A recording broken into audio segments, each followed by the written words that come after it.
আচ্ছা বই না কোন যাচ্ছ তুমি বাজারে যাচ্ছি জিলাপি আনতি টুকরো বাজারে যাচ্ছি টুকরো কি বাজারে আর বা জিলাপি কি আর বা তাই কও আজকে 27 রমজান বুঝছো ইবাদতের রাত তাই আমি সকল মুদ্দারকে জন্য মিলাদ দেব তাই জিলাপি আনতে যাচ্ছি ওরে বাবা তোমার তো ভালো বুদ্ধি ওইরকম বালা বুদ্ধি সকল সকল মুদ্দাররা ওই কবরে কানতেছে বুঝছো আর দুনিয়ার মানুষ ঈদ সামনে আনন্দ করতেছে আর কবরবাসীরা কানতেছে যে দিন যে ফুরাই যাচ্ছে যে রমজান মাসটা কবরে মুদ্দারা কানতেছে তাদের জন্য আমি আজকে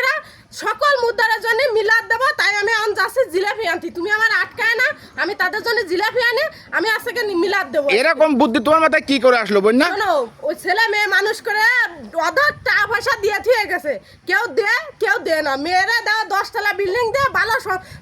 ঘরে দিয়ে বিয়ে দিয়ে দেছে কিন্তু সে মেয়ে সন্তানের মা বাপের কথা মনে থাকতেছে না কিন্তু আমি বন্যা আমি এটা চিন্তা করেছি যে আমি সকল মুদ্দারের জন্য মিলাদ দেবো তাই আমি এখন টুকরো বাজারে যাচ্ছি জিলাপি আনতে যে সকল মুদ্দারের নামে আমি মিলাদ দিয়ে দেবো তাই আমি চলে যাচ্ছি তুমি